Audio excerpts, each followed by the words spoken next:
दोस्तों, एग्ज़ाम की पॉइंट में एक बार फिर से आप सभी का स्वागत है।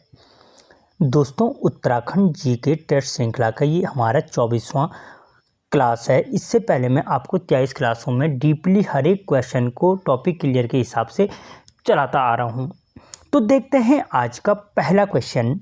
हर्बल विलेज गांव ऑफ उत्तराखंड कहा जाता है। दोस्तों, हर्बल विलेज ऑफ उत्तराखंड कहा जाता है, किसको कहा जाता है? तो वो कहा जाता है घेस गांव माणा को। ठीक है, यानी अगर पूछा जाए मिलान करने के लिए भी आए तो फिर याद रखना जो हर्बल विलेज किसको घोषित किया गया है, घेस गांव को किया गया है, जो कहाँ पे है, माणा में स्थित है। और माणा आपके किस जनपद में स्थित है? तो चमोली जनपद में स्थित है। कहाँ पे है? चमोली जनपद में स्थित है। और इस माणा में कौन कौन सी दो नदियों का संगम है? अलकनंदा प्लस सरस्वती का संगम है। ठीक है, और ये दोनों मिलकर ही यहाँ पे क्या करती है, आपके केशव प्रयाग का निर्माण करती हैं। कौन से प्रयाग का? केशव प्रयाग का निर्माण करती है, जो सर्वाधिक ऊंचाई पर स्थित प्रयाग है और प्रथम प्रयाग भी है केशव प्रयाग। अगला क्वेश्चन दोस्तों, परमार राजवंश में पौंड टूटी था। दोस्तों, जो परमार राजवंश था इसमें पौंड टूटी किस प्रकार का कर था? तो ये एक आयात निर्यात कर था। ठीक है, यह क्वेश्चन पूछा जा सकता है कि परमार राजवंश में आयात निर्यात कर को किस नाम से जाना जाता था? तो पौंड टूटी के नाम से जाना जाता था। दोस्तों, जो ये कर था, इस कर को वसूल करने के लिए परमार राजवंश में चौकियों का निर्माण किया गया था। ठीक है, किसका? चौकियों का। और इन चौकियों की देखरेख या इस कर को जो वसूल करता था वो मुंशी करता था। क्या करता था? मुंशी कर को वसूल करता था। ठीक है, और इस मुंशी कार्य ढंग से कर रहा है या टैक्स को ढंग से वसूल कर रहा है, इसकी देखभाल के लिए सुप्रिटेंडेंट रखे रहते थे। ठीक है, तो यानी जो ये आयात निर्यात कर था, पौंड टूटी था, इसको वसूल मुंशी करता था और मुंशी के कार्य की देख रेख को कौन करता था? सुप्रिटेंडेंट करता था। ठीक है, अगला क्वेश्चन, संगोली संधि के संबंध में असत्य है। दोस्तों, संगोली की जो संधि हुई थी जिसके पश्चात गोरखाओं ने क्या कर दिया था, गढ़वाल का उत्तराखंड का जो राजपाट था वो किसको सौंप दिया था? अंग्रेजों को सौंप दिया था। इस संधि के तहत कौन कौन सी शर्तें थी? मंची व तिस्ता नदी के मध्य का क्षेत्र बिहार राजा को दिया गया। दोस्तों, जो मंची और तिस्ता नदी के मध्य का जो क्षेत्र है, ठीक है, वो बिहार राजा को दिया गया। सत्य है कि असत्य है? यही पहला क्वेश्चन असत्य है। अब मैं भी बताता हूँ क्यों असत्य है। अवध से लगा भाग अवध के राजा को दिया गया या अवध को दिया गया, बिल्कुल सही है। और यही अवध था जिसे बाद में डलहौजी क्या करेगा, हड़प्पन नीति के तहत लास्ट में, ठीक है, 1856 में क्या कर देगा, हड़प देगा। टिंगर व छांगरू क्षेत्र नेपाल को दिए गए, ये भी सही है कि जो टिंगर और छांगरू क्षेत्र है वो किसको दिए गए, नेपाल को दिए गए। नाभी और कुटी क्षेत्र ब्रिटिश साम्राज्य को दिए गए, ये भी सही है कि नाभी और कुटी क्षेत्र किसको मिले, ब्रिटिश साम्राज्य को मिले। किसके तहत, संगोली संधि के तहत। लेकिन जो ये मंची और तिस्ता नदी के मध्य का क्षेत्र है वो बिहार को नहीं दिए गए, बल्कि किसको दिए गए थे, तो दोस्तों वो दिए गए थे सिक्किम के राजा को। किसको, सिक्किम के राजा को दिए गए थे। अब एक चीज दिमाग लगाओ, तिस्ता नदी कहाँ निकलती, कहाँ बहती है, सिक्किम में। ठीक है, तो इसलिए ये कहाँ दिया गया था, सिक्किम के राजा को दिया गया था। अगला क्वेश्चन, 1812 में ऊन की विस्तृत जानकारी है तो तिब्बत यात्रा से संबंधित नहीं है। दोस्तों, 1812 में जो ऊन की विस्तृत जानकारी के लिए तिब्बत यात्रा पे गए थे वो सबसे पहले मूरक्रॉफ्ट गए थे। कौन गए थे, मूरक्रॉफ्ट गए थे। और इन मूरक्रॉफ्ट के साथ दोस्तों यहाँ पे कौन गए थे, हैदर खां और हरकदेव पंडित गए थे। ये तीन लोग गए थे 1812 में। पूछता है कि मूरक्रॉफ्ट ने उत्तर तिब्बत की यात्रा कब की थी, तो 1812 में की थी। और इनके साथ तिब्बत यात्रा पे कौन गए थे, ये तीन लोग गए थे। तो इसका आंसर क्या हो जाएगा, ऑप्शन डी, सूरज दत्त नहीं गया था। जबकि इसी मूरक्रॉफ्ट ने 1820 में क्या करता है, टिहरी की यात्रा करता है। और सुदर्शन शाह उस टाइम पे कौन थे, सुदर्शन शासक थे टिहरी के। तो सुदर्शन शाह को जो कलाविदों का शिरोमणि कहा था, ठीक है, जो कलाविदों का शिरोमणि कहा था वो इन्हीं मूरक्रॉफ्ट ने कहा था। कब, 1820 में। अगला क्वेश्चन दोस्तों, निम्नलिखित पर विचार कीजिए। दोस्तों, यहाँ पे क्या बोल रहा है, ये निम्नलिखित पर विचार कीजिए। यहाँ की जलवायु मानसून द्वारा निर्धारित होती है। यानी कथन है कि उत्तराखंड की जलवायु मानसून द्वारा निर्धारित होती है। बिल्कुल सही है कि जो हमारे उत्तराखंड की जलवायु है वो क्या है, मानसून द्वारा निर्धारित होती है। और इसका कारण है कि उत्तराखंड कर्क रेखा के उत्तर में स्थित है। ये भी सही है कि उत्तराखंड क्या है, आपके कर्क रेखा के उत्तर में स्थित है। तो दोस्तों याद रखना, उत्तराखंड की जलवायु मानसून द्वारा निर्धारित होती है और जितने भी जो चीज़ क्या है कर्क रेखा के उत्तर में स्थित है वहाँ की जो जलवायु पाई जाती है वो मानसूनी जलवायु पाई जाती है।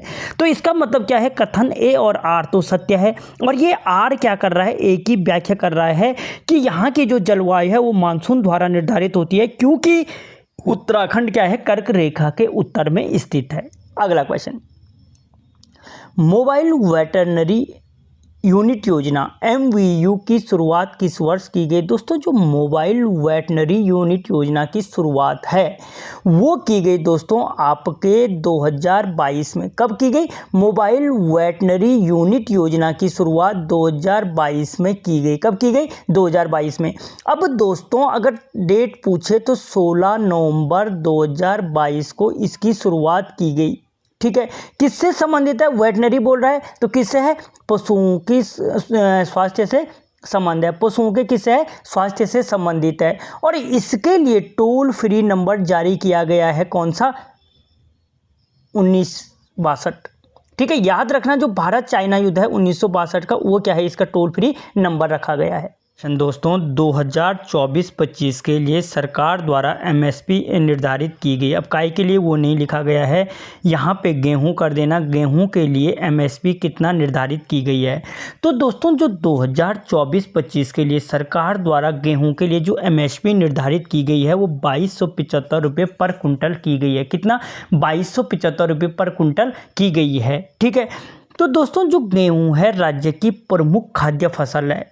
ठीक है, और उत्तराखंड में सर्वाधिक क्षेत्रफल पर उगाई जाने वाली जो फसल है वो भी गेहूं है। और कितने प्रतिशत भाग पर उगाई जाती है, 29% भाग पर उगाई जाती है। ठीक है, जबकि भारत के परिप्रेक्ष्य में भारत में सर्वाधिक क्षेत्रफल पर कौन सी फसल उगाई जाती है, तो वो धान की फसल है। ठीक है, कौन सी, धान की। और धान का भारत में सर्वाधिक उत्पादन कौन करता है, तो वेस्ट बंगाल, पश्चिमी बंगाल क्या करता है, इसका सर्वाधिक उत्पादन करता है। अगला क्वेश्चन, निम्नलिखित पर विचार कीजिए। टिहरी 1600 मीटर ऊंचाई पर कम वर्षा व नरेंद्र नगर 1080 मीटर पर अधिक वर्षा होती है। क्या ये सही है, बिल्कुल सही है दोस्तों कि जो टिहरी है वो क्या है, आपके 1600 मीटर की ऊंचाई पर है, लेकिन यहाँ वर्षा क्या होती है, कम होती है। जबकि उत्तराखंड की सर्वाधिक जो वर्षा होती है वो नरेंद्र नगर में होती है, जो क्या है 1080 मीटर की ऊंचाई पर स्थित है। ठीक है, अब इसका कारण क्या है कि उत्तरोन्मुखी आंतरिक ढाल की अपेक्षा दक्षिणमुखी बाहरी ढाल पर अधिक वर्षा होती है।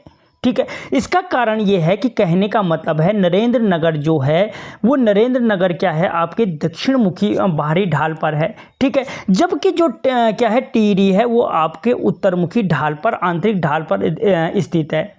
ठीक है, इसी कारण दक्षिणमुखी ढाल पर होने के कारण जो नरेंद्र नगर है, नरेंद्र नगर में क्या होती है, ज़्यादा वर्षा होती है। यह क्वेश्चन ये भी पूछ सकता है कि उत्तराखंड में वर्षा के संबंध में उत्तरमुखी ढाल पर अधिक वर्षा होती है, दक्षिणमुखी पर कम, दक्षिणमुखी पर अधिक होती है, उत्तरमुखी पर कम।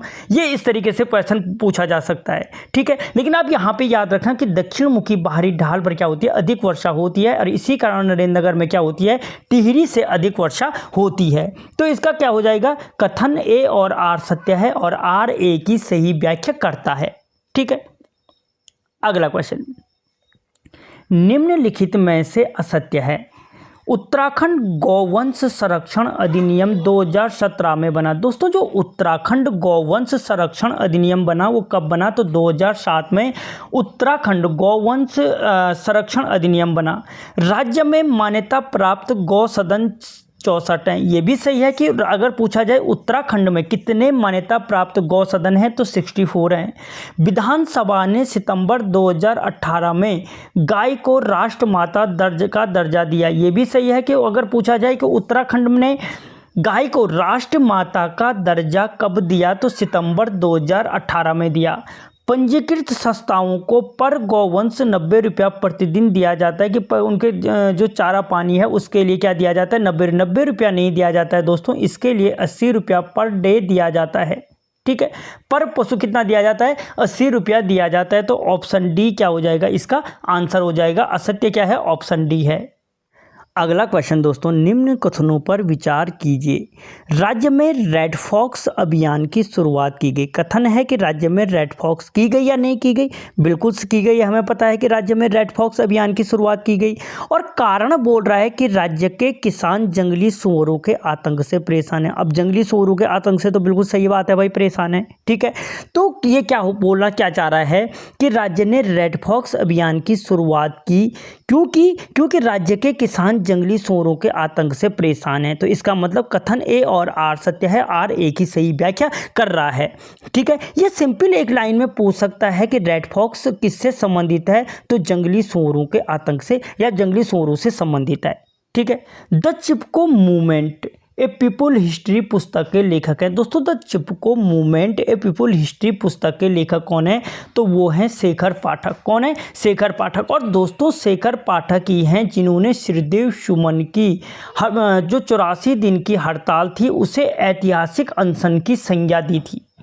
ठीक है, अगला क्वेश्चन, किस आंदोलन के समय विष्णु देवी शाह की अगुवाई में अल्मोड़ा नगर पालिका पर झंडा फहराया गया। दोस्तों वो कौन सा आंदोलन था जिसमें विष्णु देवी की अगुवाई में अल्मोड़ा नगर पालिका पर झंडा फहराया गया, तो वो नमक सत्याग्रह के टाइम पर फहराया गया था। किसके समय पे, नमक सत्याग्रह के समय पे फहराया गया था, जो 12 मार्च 1930 से कब तक चला था, 6 अप्रैल 1930 तक चला था। यानी 24 दिन तक ये चला था, और कितने 240 किलोमीटर की ये पैदल यात्रा थी। ठीक है, इस समय विष्णु देवी शाह की अगुवाई में कुंती वर्मा, मंगला, जीवंती और रेवंती, इन महिलाओं ने क्या किया था कि अल्मोड़ा नगर पालिका पर झंडा फहराया था। इनमें से जो कुंती वर्मा थी, इन्हीं को जिंदा या मुर्दा पकड़ने का फरमान ब्रिटिश गवर्नमेंट द्वारा जारी किया गया था। अगला क्वेश्चन, हिम तेंदुओं के लिए राज्य का प्रसिद्ध है। दोस्तों हिम तेंदुओं के लिए राज्य में क्या प्रसिद्ध है, गोविंद वन्यजीव विहार, कार्बेट राष्ट्रीय उद्यान, गंगोत्री राष्ट्रीय उद्यान या गोविंद राष्ट्रीय उद्यान। तो उसके लिए प्रसिद्ध है आपका गोविंद राष्ट्रीय उद्यान प्रसिद्ध है। कौन सा, गोविंद राष्ट्रीय उद्यान। और दोस्तों अगर गोविंद राष्ट्रीय उद्यान का क्षेत्रफल कितना है, तो 472 वर्ग किलोमीटर इसका क्षेत्रफल है। कितना, 472 वर्ग किलोमीटर इसका क्षेत्रफल है। अगर इसकी स्थापना पूछे कब हुई थी, तो 1991 में हुई थी। ये अपडेट किया गया। आज तक हम कितना पढ़ते थे, 1980 में इसकी स्थापना हुई थी, यही तो पढ़ते थे। ठीक है, और अब याद रखना 1991 आ चुका है नई बुकों में। और जो हिम तेंदुआ दिवस है कब मनाया जाता है, तो 23 अक्टूबर को मनाया जाता है। अगला क्वेश्चन, केशोराय मठ का निर्माण किस परमार शासक के कार्यकाल में कराया गया। दोस्तों जो केशोराय मठ का निर्माण कराया गया वो किस परमार शासक के कार्यकाल में कराया गया था, तो वो कराया गया था श्याम शाह के कार्यकाल में। कहाँ पे है ये केशोराय मठ, तो आपके श्रीनगर में स्थित है। कहाँ पर, श्रीनगर में स्थित है, जिसे क्या कहा जाता है, इस श्रीनगर को उत्तराखंड का दिल्ली कहा जाता है। यानी श्रीनगर में रहने वाले बोल सकते हैं कि हम दिल्ली में रह रहे हैं। ठीक है, तो श्याम शाह को क्या कहा जाता है, परमार वंश का मोहम्मद बिन तुगलक। अगर पूछा जाए कि परमार वंश का मोहम्मद बिन तुगलक किसको कहा जाता है, तो श्याम शाह को परमार वंश का मोहम्मद बिन तुगलक कहा जाता है। ठीक है, और दोस्तों श्याम शाह के कार्यकाल में क्या किया गया था, इस केशोराय मठ का निर्माण किया गया था, लेकिन उसकी जो द्वार पट्टिका से प्रमाण मिलते हैं, नाम मिलता है, वो महिपत शाह का प्राप्त होता है। ठीक है, अगला क्वेश्चन, निम्न में से किसे गढ़वाली साहित्य का खिला हुआ बुरांस कहा जाता है। दोस्तों गढ़वाली साहित्य का जो खिला हुआ बुरांस कहा जाता है वो अबोध बहुगुणा को कहा जाता है। किसको, अबोध बहुगुणा को कहा जाता है। और अगर पूछा जाए कि अबोध बहुगुणा का संबंध किस जनपद से है, तो पौड़ी जनपद से संबंधित है। कहाँ से, पौड़ी जनपद से। दोस्तों इन्हीं के द्वारा प्रथम गढ़वाली काव्य कौन सा है, प्रथम गढ़वाली काव्य भूमियाल। अगर पूछा जाए कि प्रथम गढ़वाली काव्य भूमियाल कौन सा है, तो भूमियाल है। और इसके रचनाकार कौन है, तो अबोध बहुगुणा है। या इनकी जो एक प्रसिद्ध एकांकी है जिसका नाम भी आपने सुना होगा, चक्रचाल। अगर पूछा जाए चक्रचाल एकांकी के लेखक कौन है, तो वो भी अबोध बहुगुणा है। ठीक है, अगला क्वेश्चन, निम्नलिखित में से ऊंचाई की तरफ बढ़ते क्रम में व्यवस्थित कीजिए। दोस्तों जो उत्तराखंड की वनस्पतियां हैं उनके ऊंचाई के बढ़ते क्रम में व्यवस्थित करना है तो याद रखना सबसे पहले क्या है, सागौन, एक ही में है ना। तो सबसे पहले सागौन पाया जाता है, उससे ऊंचाई पे शॉल पाया जाता है, उससे ऊंचाई पे चीड़ पाया जाता है जो कोणधारी वनों का वृक्ष है। मैंने ये उत्तराखंड वन और वन आंदोलन में पढ़ा रखा है कि 900 से 1800 मीटर ये ऊंचाई पे पाया जाता है। उसके बाद देवदार पाया जाता है, उससे सर्वाधिक ऊंचाई पे राज्य में अगर पूछा जाए कौन सा वृक्ष पाया जाता है तो फिर भोजपत्र का वृक्ष पाया जाता है। और अगर पूछे किस ग्लेशियर के समीप पाया जाता है तो पिंडारी ग्लेशियर के समीप पाया जाता है। ये पिंडारी ग्लेशियर कहाँ है आपके, तो बागेश्वर जनपद में स्थित है। कहाँ पर, बागेश्वर जनपद में स्थित है। अगला क्वेश्चन, घाट पेयजल योजना का संबंध किस नदी से है। दोस्तों जो घाट पेयजल योजना का संबंध है वो आपकी सरयू नदी से संबंधित है। कहाँ से, सरयू नदी से संबंधित है। सरयू नदी कहाँ से निकलती है, तो सरमूल झुंडी से निकलती है। कहाँ से निकलती है, सरमूल झुंडी से निकलती है। राज्य में इसकी लंबाई कितनी है, तो 146 किलोमीटर राज्य में इसकी लंबाई है। ठीक है। और उत्तराखंड की जो सबसे लंबी नदी है कौन सी, काली नदी, जिसकी लंबाई कितनी है, 252 किलोमीटर है। अगर पूछा जाए कि काली नदी को सर्वाधिक जलराशि देने वाली नदी कौन सी है तो फिर वो नदी भी कौन सी है, ये सरयू नदी ही है जो सरमूल झुंडी से निकलती है। ठीक है। अगला क्वेश्चन, राष्ट्रीय लघु उद्योग विकास निगम स्थित है। दोस्तों जो राष्ट्रीय लघु उद्योग विकास निगम है वो आपके उधम सिंह नगर में स्थित है। कहाँ पे, उधम सिंह नगर में। उधम सिंह नगर की स्थापना कब हुई थी, 30 सितंबर 1995 को इसकी स्थापना हुई थी। ठीक है। किस जनपद से पृथक किया गया था, तो नैनीताल जनपद से पृथक किया गया था। किससे, नैनीताल से पृथक किया गया था। और उधम सिंह नगर को प्रस्तावित राज्य में शामिल किस कमेटी के आधार पर किया गया था, तो फिर नाम आता है जॉर्ज कमेटी के आधार पर किया गया था। किसके, जॉर्ज कमेटी के आधार पर किया गया था। अगला क्वेश्चन, निम्नलिखित को सुमेलित कीजिए। फिर से सुमेलित करने के लिए बोल रहा है। छतरा बांध, दोस्तों छतरा बांध किस नदी पे स्थित है, तो ये आपके टोंस नदी पे ही स्थित है एक। ठीक है। कालागढ़ बांध पश्चिमी रामगंगा नदी पे ही स्थित है दो, जिसे रथवाहिनी नाम से भी जाना जाता है। उर्गम परियोजना किस नदी पे है, तो उर्गम परियोजना चमोली जनपद में स्थित है। कल्प गंगा पर स्थित है 4। और मेलखेत बांध पिंडर नदी पर स्थित है चमोली जनपद में, ये भी 3। तो 1 2 4 3 इसका पैटर्न बन रहा है। 1 2 4 3 किसमें, ऑप्शन बी में स्थित है। 1 2 4 3। ठीक है।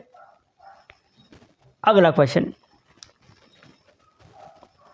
उत्तराखंड राज्य में शीत ऋतु में वर्षा का कारण है। दोस्तों जो उत्तराखंड राज्य में शीत ऋतु समझते हो आप, शीत ऋतु शुरू होती है आपकी 15 दिसंबर से 15 मार्च तक चलने वाली जो ऋतु होती है वो शीत ऋतु कहलाती है। इस शीत ऋतु में उत्तराखंड में वर्षा का कारण क्या है, तो इसमें वर्षा का कारण क्या है, उत्तर पश्चिमी चक्रवात है। ऑप्शन डी इसका आंसर है कि उत्तराखंड में शीत ऋतु में वर्षा का कारण क्या है, उत्तर पश्चिमी चक्रवात है। तो दोस्तों आज हमने मोस्टली यहाँ पे इन क्वेश्चनों को कवर किया है। इससे अगली क्लास के लिए वीडियो को लाइक करें और चैनल को सब्सक्राइब